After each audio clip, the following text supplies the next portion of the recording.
All right, let's jump right in. Today, we are stepping into the incredibly high-stakes world of emergency toxicology. This is where every single second counts, and a patient's life is literally hanging in the balance. It's a field packed with mystery, some serious detective work, and life-saving science. And this right here, this is the golden rule. It's something every toxicologist lives by. It's this powerful reminder that before you have any idea what substance you're dealing with, you have one job and one job only. Keep the person in front of you alive.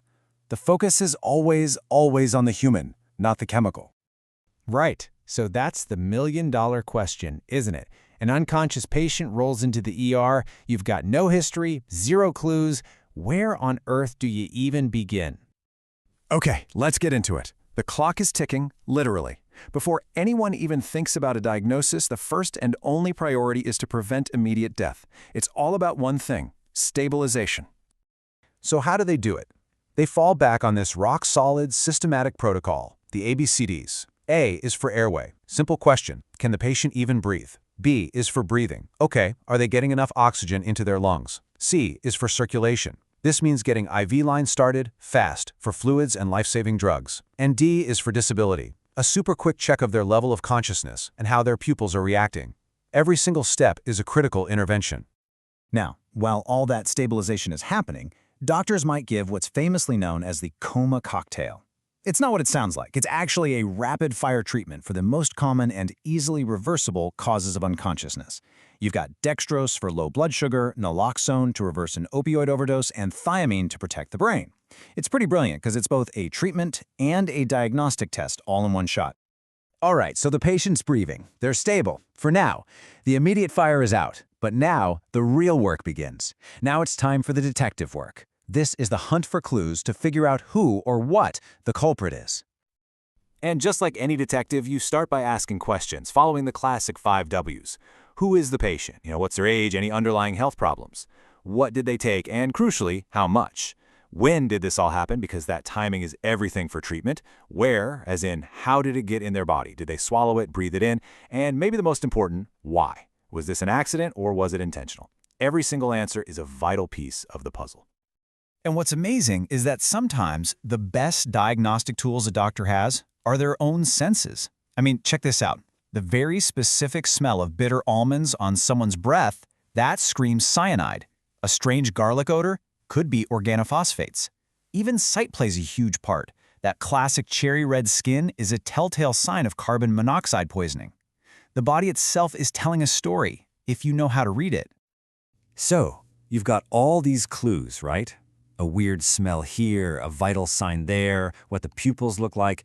The key, the crucial point, is that these aren't just random facts. They come together to form a pattern, a unique signature that the poison leaves behind. And that pattern has a name, a toxidrome.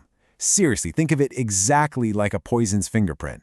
It's the specific group of signs and symptoms that points directly to a particular class of drug or chemical. If you can recognize the toxidrome, you are so much closer to cracking the case. Okay, so let's look at this chart, because this is where it all comes together. We've got the 5 major toxidromes here. Just look at the opioid column. Slow breathing, pinpoint pupils. Got it? Now compare that to the anticholinergic toxidrome right next to it. Fast heart rate, dilated pupils, and hot, dry skin. See how different they are? By matching what you see in the patient to this chart, you can just dramatically narrow down what you're dealing with. Doctors have these little tricks to remember stuff, and the one for the anticholinergic toxidrome is a classic. It goes blind as a bat because of the dilated pupils, mad as a hatter for the delirium, red as a beet for the flushed skin, and it keeps going with hot as a hair, dry as a bone. It's just a really memorable way to lock in that specific fingerprint. But what if the clues just don't add up? What if the patient's symptoms don't fit neatly into any of these fingerprints?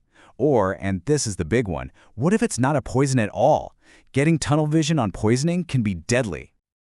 Well, to avoid that kind of trap, clinicians have another mnemonic that acts as a crucial safety net. It's called AIOUTIPS.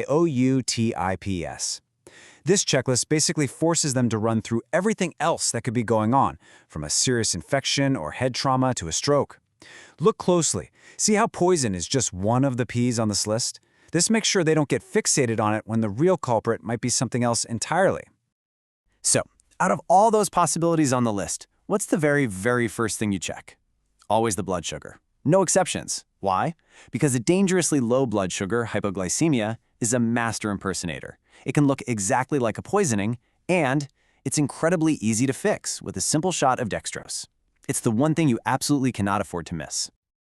Okay, so now the investigation is pointed to a likely suspect, either from the patient's history or by recognizing a toxidrome. The detective work is done. It's time to switch gears from investigation to counterattack. One of the first lines of defense is decontamination. If the poison was swallowed within the last hour or so, doctors can give activated charcoal. The best way to think about this stuff is as a kind of super sponge. It goes into the stomach and just soaks up the poison, trapping it so it can't get absorbed into the bloodstream.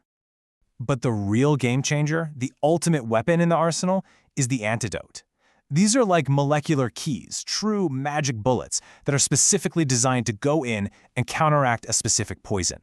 The most famous one, of course, is naloxone, which can literally pull someone out of a fatal opioid overdose in a matter of seconds. It's incredible to see. Then there's N-acetylcysteine, usually just called NAC. This one is absolutely life-saving for acetaminophen or paracetamol overdoses, which are one of the most common overdoses out there. Without NAC, it can be completely devastating to the liver. And for sedatives, things like benzodiazepines, the antidote is flumazenil. It works like a charm, reverses the sedation really fast, but, and this is a huge but, using it comes with a major, potentially life-threatening catch.